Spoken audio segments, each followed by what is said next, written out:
Halleluja, nilqawkom mana għal darboħra zizahwa għal dan il-messaġġ li l-mulej għandu fil-qalb ta' Beverly. Beverly hija mara tal-mulej interċessura u Alla ta' zejjina b'doni u kol profetiċi iftaħ qalbek għal kelma tal-mulej, żgur li l-mulej għandu kelma ta' kuraġġ u kelma li għandna bżonn nisimgħu f'dan iż-żmien. Fidejk. Mela, immorru Tieni Timotju 3:16.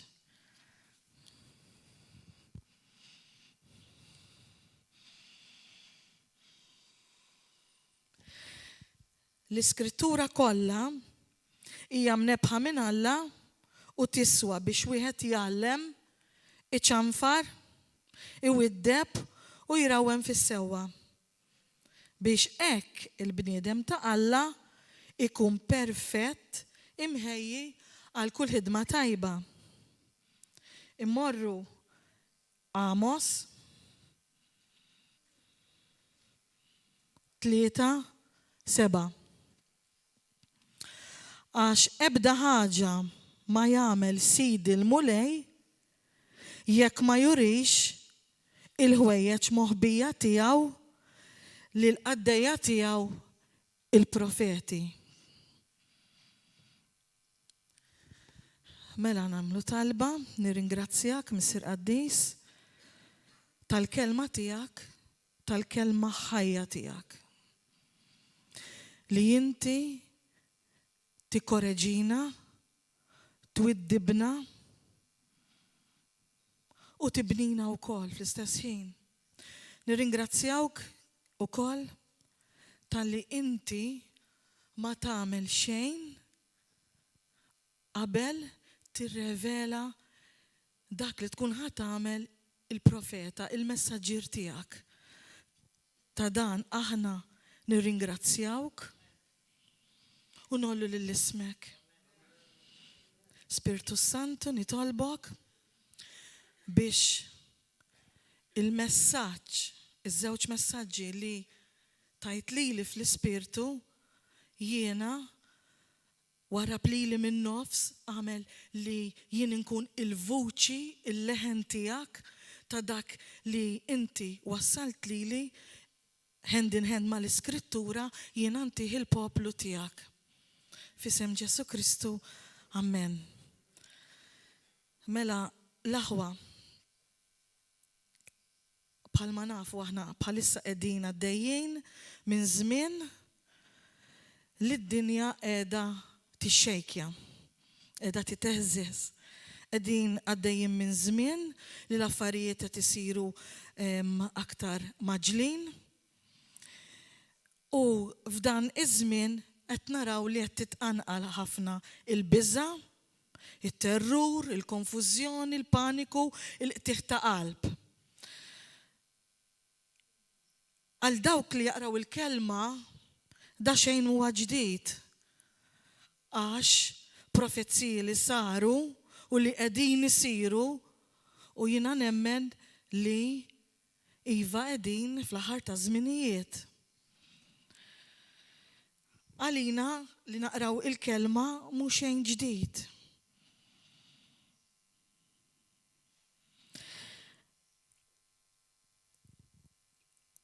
Jiena nemmen li qegħdin ngħixu fi żmien ta' Noè. Li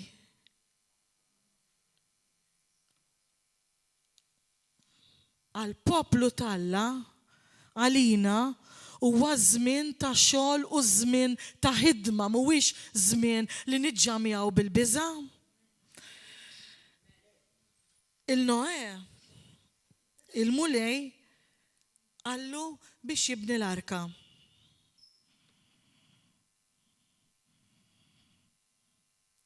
Kemm daħqu bih, kemm iżżufjattaw bih, min jaf, kemm għalulu u dan huwa brainwashed.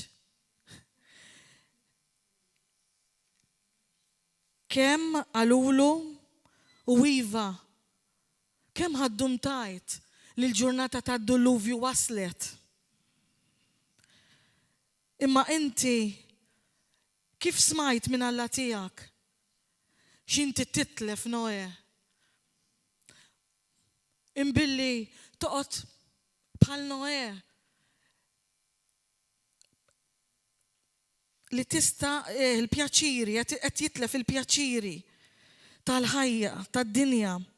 Mhux xorta illum jew għada ħammutu għal ġol kaxxa min jaf kemm semaħħom Noe da. Imma Noe għamel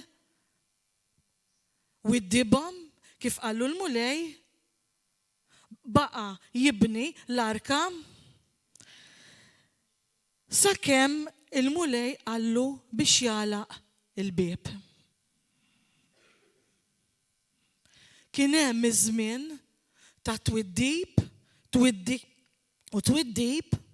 mill-messaġġier mant Noe imma huma ma semawx.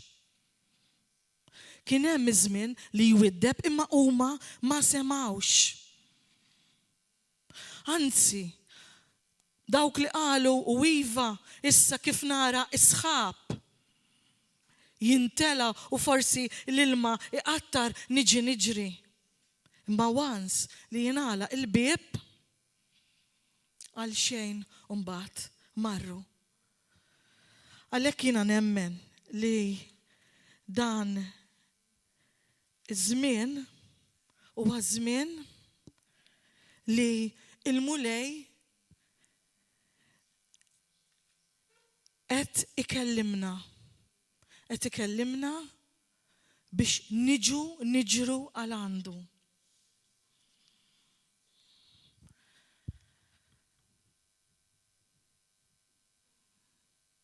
Qed naraw madwarna affarijiet li diġà kienu miktuba hawnhekk bħal terremoti qed jiżdiedu tsunamis, ix-xmajjar qed isiru demm, l-insetti li qed jinvadu.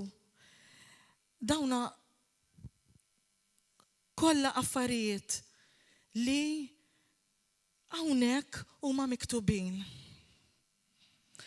Issa, ix-xewqa ta' kull ġenitur li jħobb il-uliedu hija li jżommhom safe, li jżommhom jgħixu bla periklu.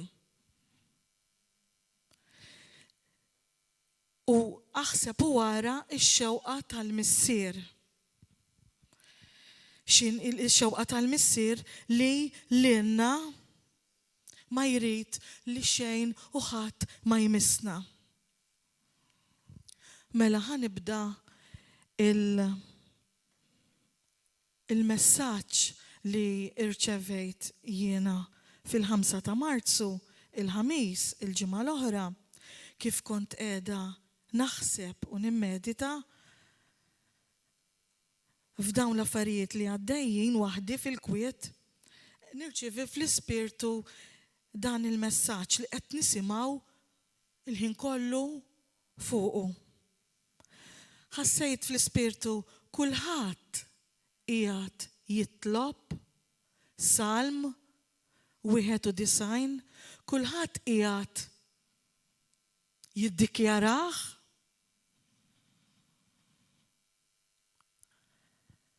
għal protezzjoni f'dan iż-żmien.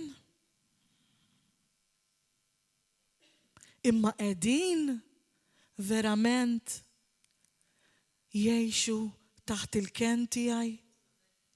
Qegħdin verament ngħixu taħt il-ken tal-Oli.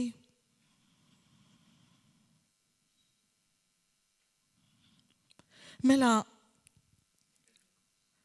biex inkunu kollha fl-istess dajsa bħalma jgħidu, forsi għal min ma jafhomx, forsi għal min nesihom, forsi għal dawk li għadhom qatt ma rawh is-salm. Immorru għadu kemm talbu l-pastor, immorru niġru fl-aħħar minn vers 14 għax hemmhekk hemm is-7 weddiet li Ġessu Alla għamlilna.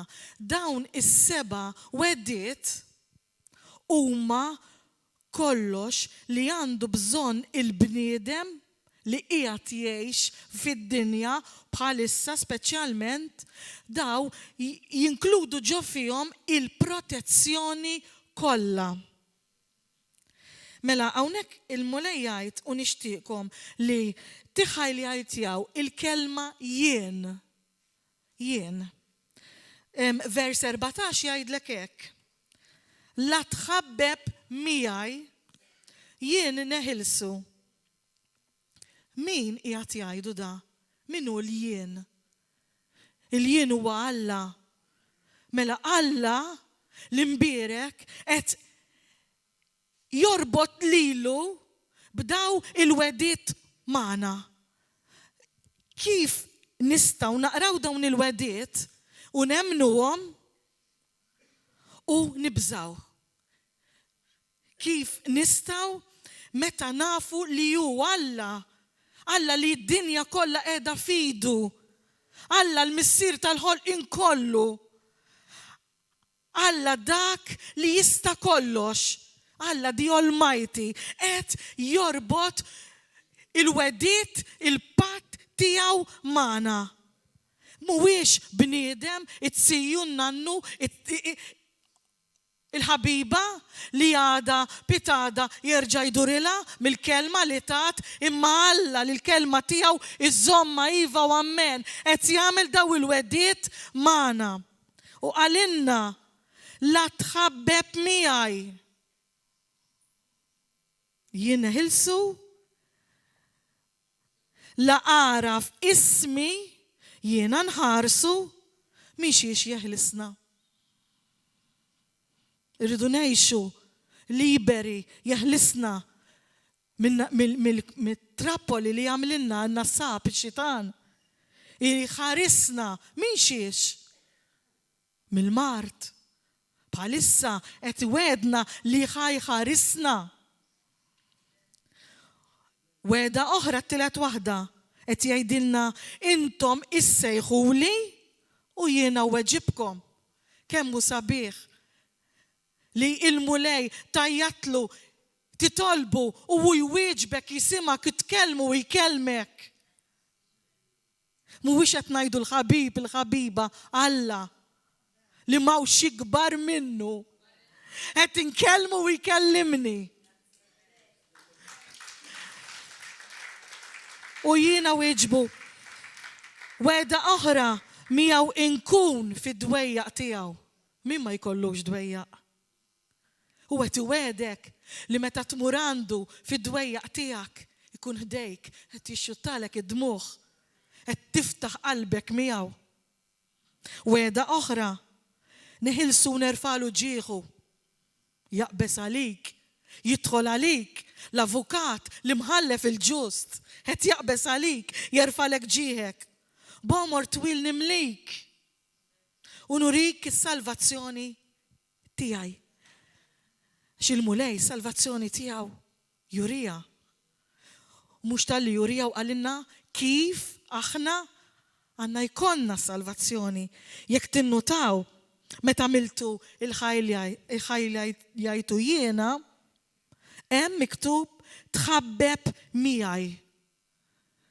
Tħabbeb miegħi u għaraf ismi.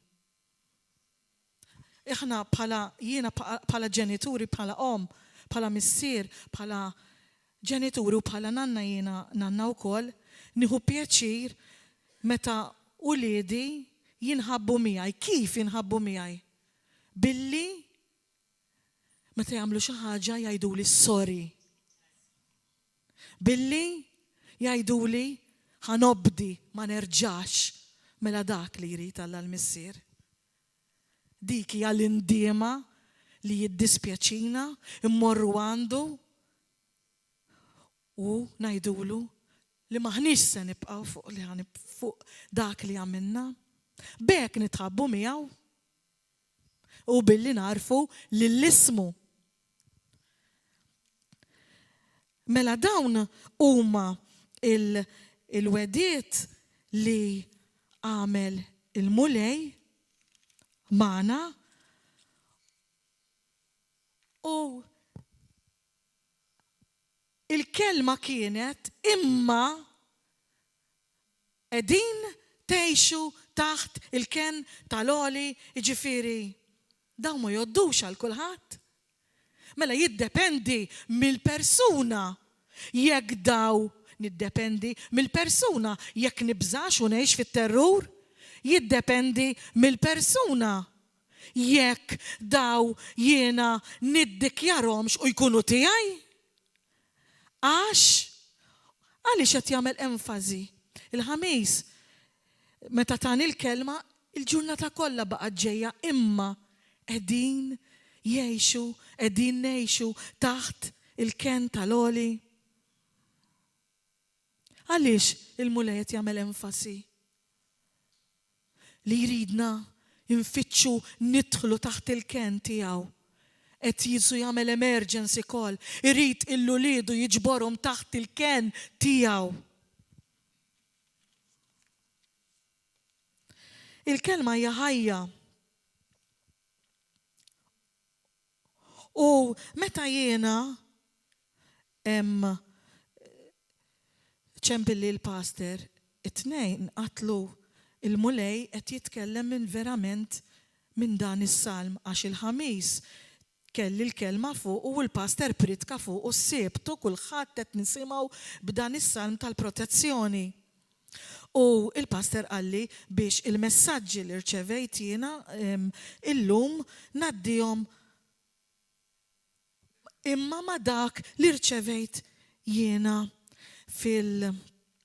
fil-5 ta' Marzu kif għattilkom u meta jiena mort fil-vers 1 meta il-mulej qed jenfassizza imma qegħdin tgħixu taħt il-ken mort ħalli nimmedita fuqu.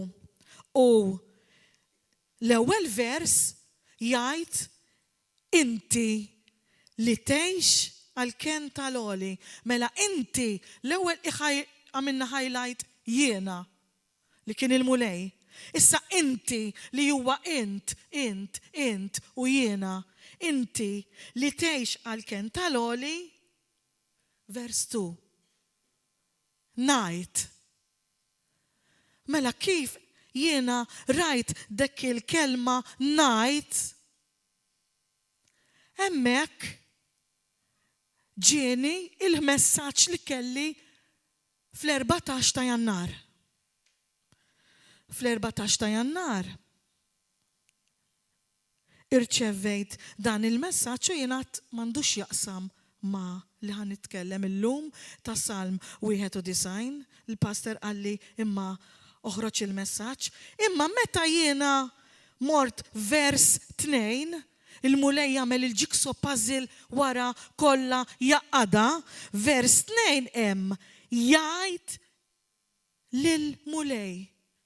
Mela jgħid biex tajt tittuża l-sin, biex tajt tittuża ħalqek. Mela hemmhekk jidħol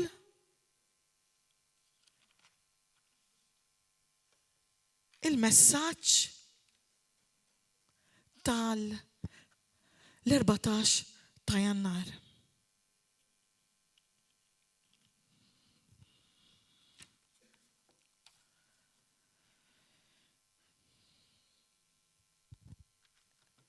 Qabel naraw il-messaġġ tal-14 ta' Jannar. Meta il-mulej qed jenfasizza min? Mela min qiegħed taħt il-ken tal-oli? Min jinsab hemmhekk? L-ulied jinsabu hemmhekk. Uliedu jinsabu hemmhekk. Meta l-familja u l-ġenituri jkunu miġburin, ma uliedhom ikunu miġburin. Mela fil-ken tal-oli fejn hu qed jenfasizza fl-ewwel vers, hemmhekk jinsabu l-ulied. Jekk m'intix ibnu bintu jekk ma ċċettajtx lil Ġesu u x-xogħol tiegħu fuq is-salib, jekk ma miltux is-sit u s-Salvatur tiegħu, jekk għadek ma mortx qudiemu għall-indiema u ħaslek b'demmu, mela ma tinsabx f'dak il-post mela ma tinsabx taħt il-ken tal-oli. Imma illum jekk trid tista' ssir bintu, ibnu, ħalli tfittex tidħol għall-ken tal-oli. Imma jekk inti tgħidli iva kont. Jekk inti tgħidli iva kont jiena xi darba taħt il-ken tal-oli. Kont tajtu ħajt il-mulej. Indimt, ħassilni b'demmu, sirt bintu, ibnu. Għamiltu s-situ s-salvatur tiegħu, imma m'għadniex taħt il-ken tal-oli għax mort lura nażaq fil-ħmieġ. Ngħidlek ukoll jiġri għatem iċ-ċans. Dan huwa is-sejħa li qed jagħmel il-mulej li jiġbor il-uliedu taħt il-ken tiegħu, jiġri għall-ħniena tiegħu indem. Vera li qed iwiddibna, vera li huwa żmien li għad-dinja huwa żmien ta' biża' jekk ma tkunx taħt il-ken tal-oli. Imma jekk ma tkunx taħt il-ken għalhekk u qed jenfazizza il-ħin kollu imma qegħdin. Mela l-ewwel li rajna li mhumiex qegħdin dawk li mhumiex uliedu ma jistgħu jsiru. Dawk li taw ħdarhom reġgħu telqu lura imma jistgħu jerġgħu lura. U jistgħu wkoll ma jkunux dawk li anka inkunu hawnhekk. Sempliċiment kif għadu kemm kellem il-pastor, nuqqas ta' maħfra. Il-kelma tgħidilna jekk aħna ma naħfrux u ma jaħfrinniex. Mela laqas inti min qiegħed hemm. Jista' jkun il-sien nista' niġi kuljum hawnhekk u naqdi u ngħin u nagħmel. U nqasqas nagħmel il-ħsara. Imparla fil-vojt fuq Facebook. Ħafna paroli u mbagħad għal ftit persuni mhux ħafna, imma biex ma nserħux rasna li għaxet niġu kuljum il-knisja u naħdmu li aħna qegħdin żgur taħt il-ken tal-oli. Illum rridu narblu l-qalbna. Ħuk, oħtok, jekk jaqa' u joħroġlu ġerħa bid-dem, ħatkun ix-xark fejn jara d-dem imur jikdem u jaħtaf, jew ħatkun dak li tiġbru, li ddewwieħ. Ma nserħux rasna għax skont kemm qed nattendi u kemm qed niġi imma ma nagħmilx ħsara il-ħuti, ma nparlax fil-vojt. Ġesu jgħidilna il-klim fieraħ, il-klim fil-vojt, l-argumenti żejda naħarbuhom. Mhux imparlaw anka fuq Facebook u mbagħad bil-God bless you fl-aħħar. Jew inkella nagħmlu l-ħsara mparlaw fuq il-knisja. Jew nagħmel il-ħsara il-pastor, il-mara, il-pastor stana u mbagħad nagħmel dan il-ħsara fil-knisja meta nġib il-qsim fil-knisja u mmur ġo knisja oħra. U niddikjara hemm is-salm. Xorta m'intix taħt il-ken tal-oli. Xorta m'intix. Imma Ġesu jwiddibna u jċanfarna għax iħobbna. Għax iħobbna. Et jagħmel din il-sejħa l-emergency call għalija inħossa ġofija li hija emergency call għax irrid li l-uliedu jidħlu taħt il-ken, speċjalment f'da żminijiet, issa billi ħanoqogħdu nibżaw u nipparalizzaw ruħna bil-biża'.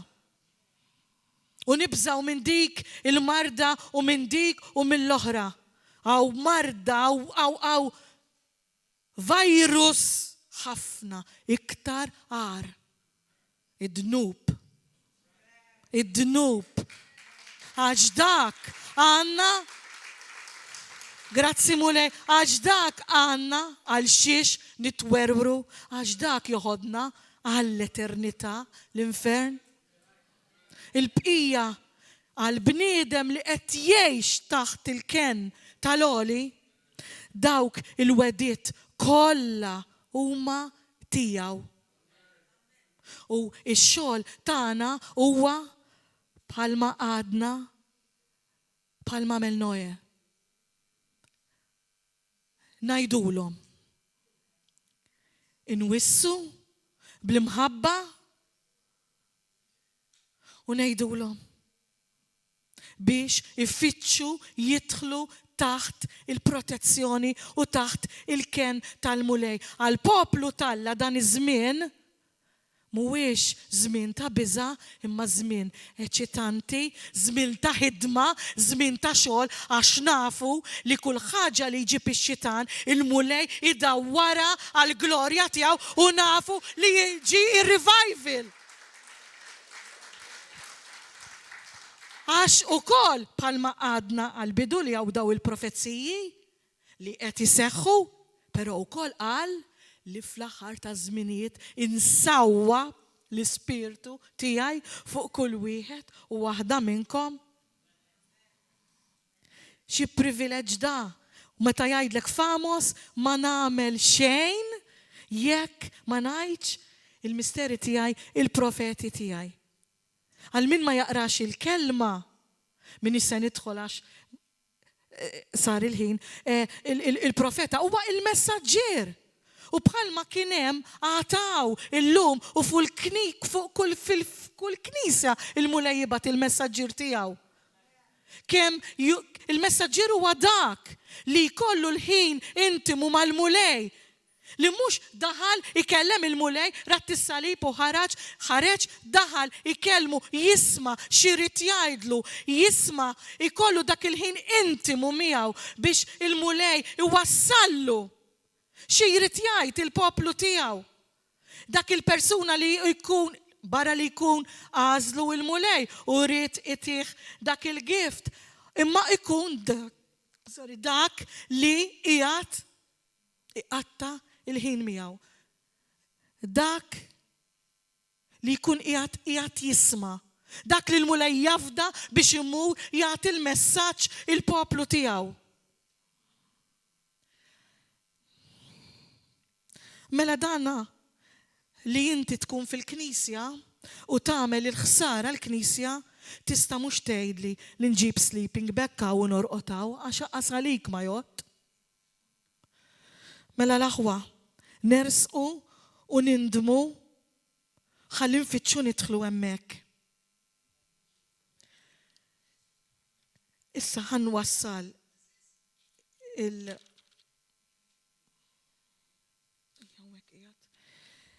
Meta jiena dħalt fit-tieni messaġġ, il-kelma li tibda biha kienet ngħid kif għadlek tajt bil-lsien u bil-ħalq.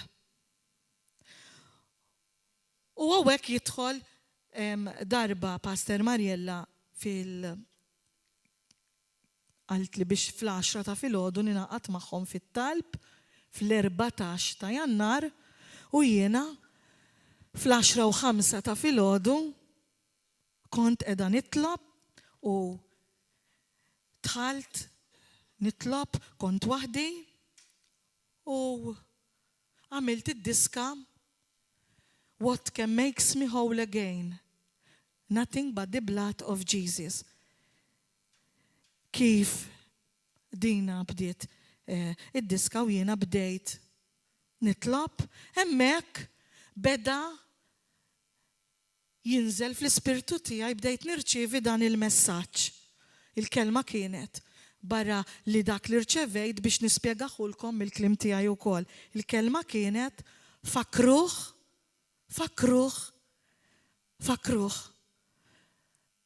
Fit-partit li għamilt jien ma'kom fuq is-salib.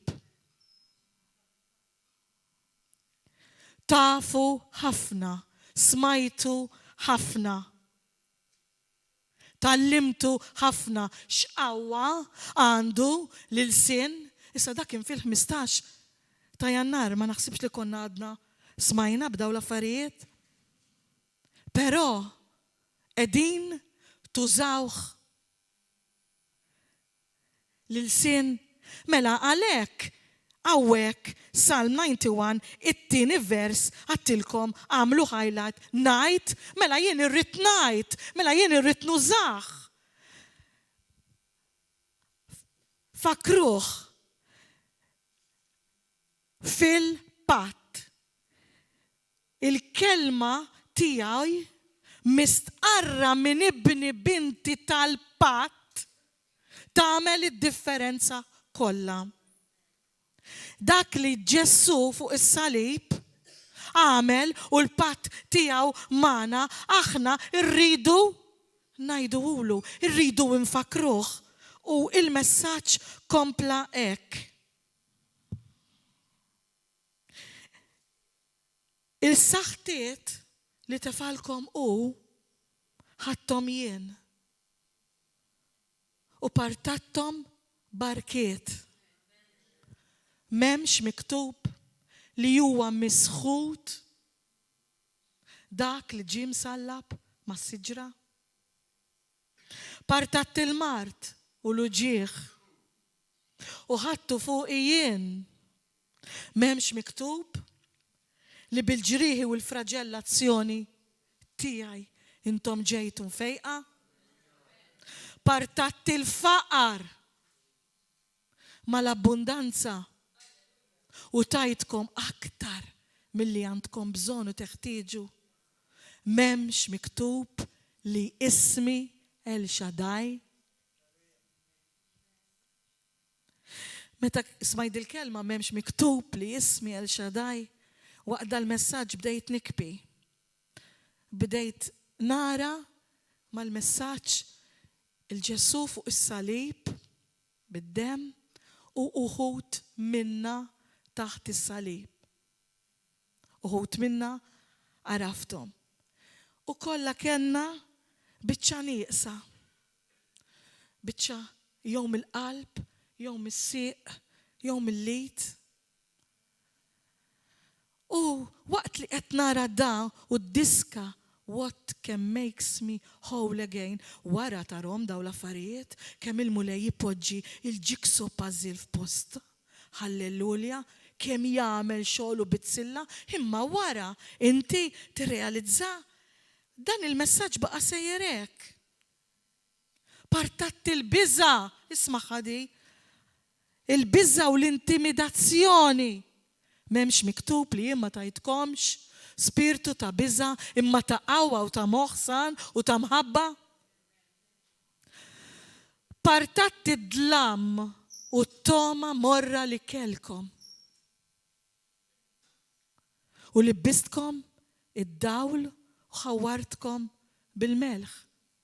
M'hemmx miktub li intom il-melħ tal-art u d-dawl tad-dinja. Partat tiħta qalb mal-kuraġġ. M'hemmx miktub li jiena magħkom u ma nitlaqkom qatt. U fl-aħħar li tfakruh dan kollu żgur se jiġi bil-kundanna u bil-ħtija u bil-mistħija.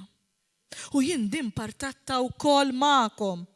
Għax wara li ħallast b'demmi kollu sal-aħħar qatra sawwabt fuqkom l-ilma tal-ħajja mill-kustat ta' sidri.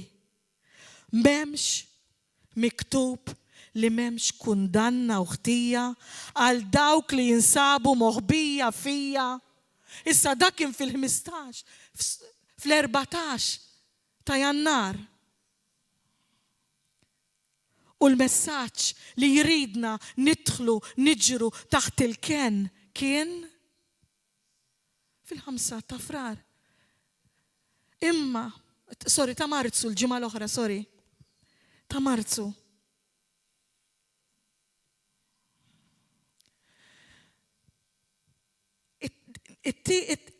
Naraw it-tieni vers, ngħid il-mulej kien tiegħi u qawwa tiegħi int, mela jien irid ngħidlu l-mulej illi nistqar quddiem l-għadu qed jismani li għandi lilu kien tiegħi, li għandi lilu qawwa tiegħi, li l-ebda ħsar hemmhekk irridu nistqarruh bil-fom tagħna Ġesu Kristu.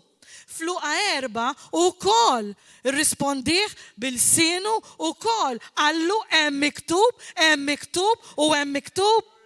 Mela, l-ewwel vers inti mela meta qrajna fl-aħħar min qed jagħmel il-wedijiet huwa Alla li jista' kollox.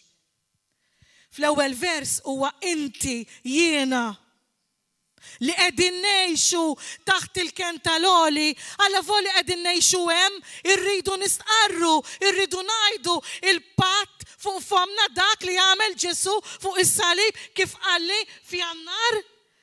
Għax hekk hemm miktub għajt fl-ewwel vers. Imbagħad ikompli hekk, jien fik biss nittama.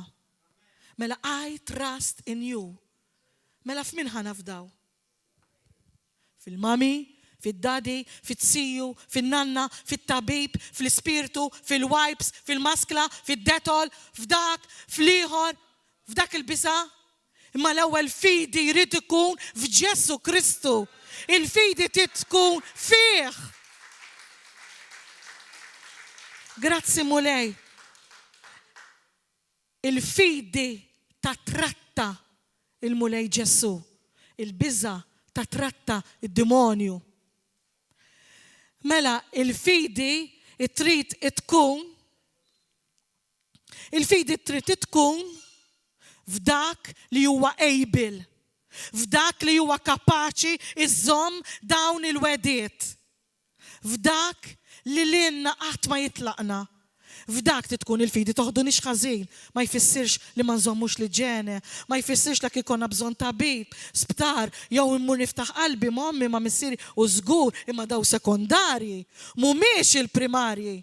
Ma nistawx innamlu ġurnata nibżaw, niġru lem, niġru law, bil-biża tifqa moħħok taqbdek id-depression u mbagħad fl-aħħar tal-ġurnata mmur forsi nitlob. Dik mhijiex il-fidi fih. Il-fidi rridu immorru għandu. Taħkmek tipprova l-biża, tmur għandu, għandek id-dwejja, tmur għandu u tarbel lilek innifsek jekk intix qiegħed il-verament taħt il-ken tal-għoli. Hawnhekk nixtieq nagħlaq b'din għax sar il-ħin il-messaġġ li kelli tajtu ma nista'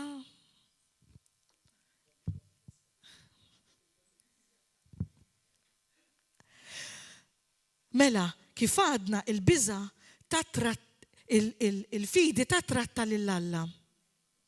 Il-fidi tiġi bismieħ tal-kelma tal-Alla. Mela il-biża tiġi mismieħ tal-gideb tax-xitan. Mela ħata tratta ix-xitan.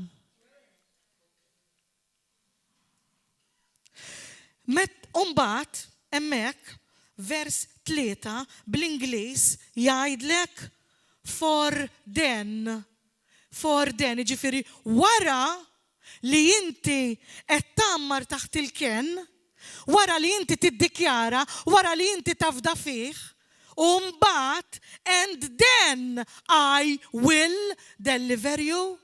Wara jiena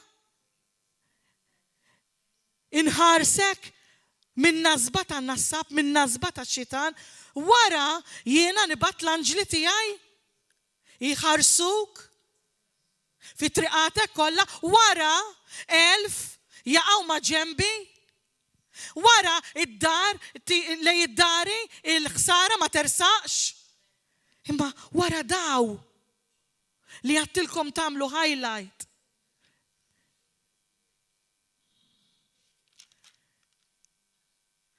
Ħanispiċċa b'din li għattilkom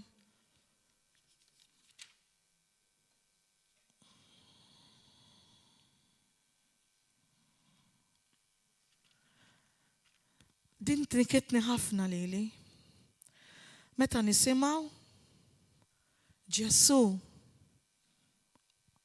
huwa mħabba. Toħdunix ħażin, Ġesu huwa vera mħabba. Ġesu, Alla huwa vera mħabba li bat il-libnu l-waħdini biex jissallab fuq is-salib għalik u għalija biex nkunu nistgħu nidħlu taħt il-ken. Kmiex imħabba dik x'inhi. Però mbagħad huwa qaddis għal-midneb għal kull wieħed u waħda li nidimbu li mhumiex tiegħu li huwa midneb la mhuwiex tiegħu huwa mħabba murandu jilqak inatfek jaħslek u jagħmlek ibnu għal dak li mort lura tmurandu maħmuġ kif int jerġa' jaċċettak iħadnek. Però wara ma jridekx tibqa' kif int. Meta inti ssir ħaruf tiegħu jippretendi li inti timxi wara r-raj li toqgħod fejn ir-raj ma terġax toqgħod tmur f'tażaq fit-tajn mal-ħnieżer. Il-ħaruf ma jkunx kuntent fit-tajn. Il-ħnieżer jibqgħu 24/7. Ma jfissirx li l-bniedem ġust għax iġġustifikana u ma jidnibx jaqa' 7 darbit kuljum tgħidilna l-kelma aħseb wara dak li mhuwiex ġust. Imma din nixtieq ngħid għal dawk li qegħdin forsi qegħdin imexxu spiritwali jew qegħdin ikollhom il xi ħadd li jmur għal pari random għal dik il-persuna għal dak li qed jgħid li Alla huwa mħabba, iħobbok, jaċċettak kif int, tibqa' kif int u tmur il-ġenna. Għax infern ma jeżistix. Mela allura hemmhekk ngħidlek tal-biża indem. Għax int qed tgħid li d-dem ta' Ġesu Kristu huwa għal xejn, indem għax ma tistax. Alla huwa vera mħabba għal midneb, imma Alla huwa qaddis. F'Revelazzjoni, fil-ktib ta' Revelazzjoni 4:8 jgħidlek li x-xjuħ l-elders u l-anġli 24/7 jgħidulu jadurawh qaddis, qaddis, qaddis. Ma qalulux imħabba, imħabba, imħabba. Flut jgħidilna li mingħajr il-qdusija ma nistawx naraw il-wiċċu. U jiena nixtikom taraw di. Tafu x'inhi di? 50 euros. Hekk imur nixtri biha din ħajtuni xi ħaġa. Le. Imma din ħanixtri. Mela Alla l-istess minn ġiex naħat. Huwa mħabba, jiġri għandu, jaħfirlek. Minn ġiex naħat imma huwa qaddis. Ma jridekx tibqa' kif int u fil-ħmieġ. Iridek tiġri għal għandu biex tidħol fejn u mal-familja, l-aħwa, l-uliet, inkunu qegħdin ingawdu minn dik il-protezzjoni tiegħu u rasna mistrieħa li meta inqumu u niddikjaraw dan is-salm dawk il-wediet huma vera għalina barra li hemm weda oħra li jibgħat l-anġli tiegħu jħarsu Imma rridu nkunu aħna filgħodu imorru tfal l-iskola. Tibatom l-anġli, issejħilhom biex imorru muliedek, biex iħarsuhom, biex jieħdu ħsiebhom. Biex fil-ħruġ tagħhom u fit-dħul tagħhom. Huwa jgħidlek fil-kelma fuq l-anġli tiegħu wkoll.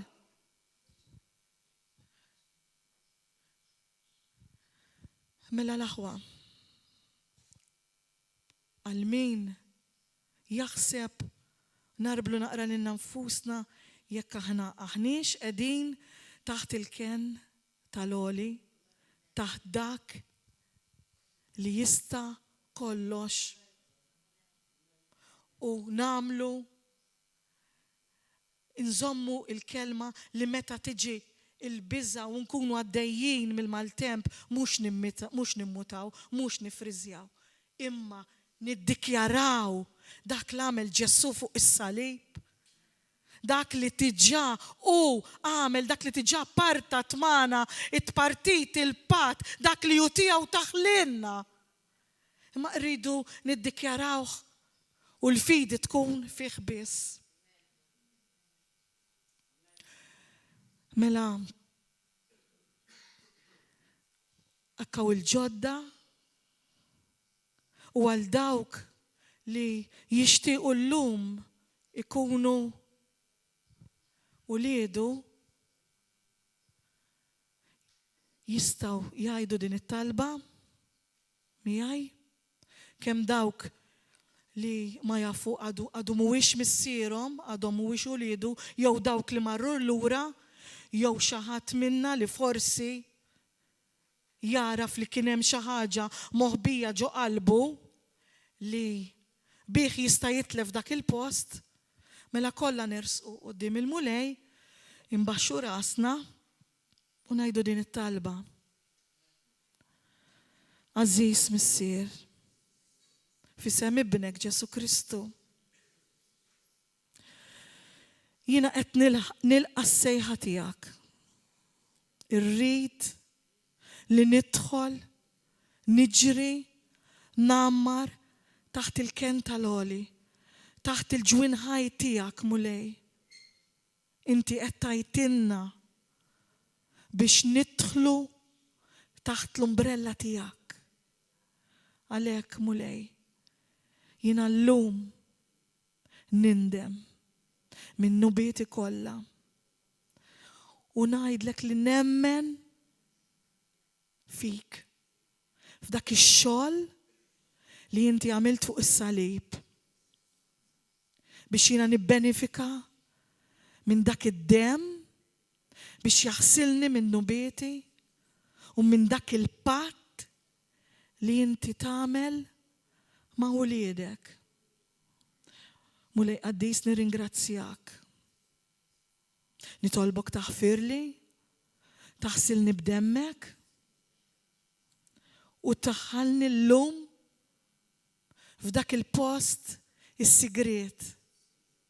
Nirringrazzjak tal-li ħfirtli u tal-li llum jiena nissejjaħ bintek u nissejjaħ ibnek u nista'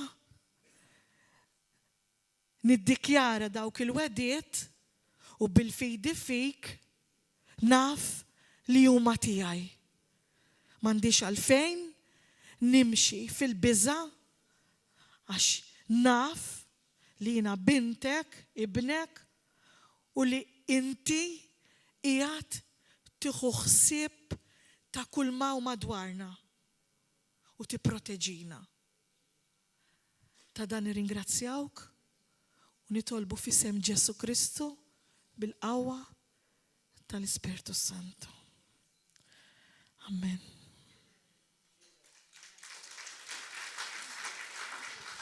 Insellmulkom il-YouTube u nfakrukom biex tinaqdu magħna bil-grazzja tal-Alla nhar is-Sibt għal kelma oħra. Grazzi mulej. Hallelujah.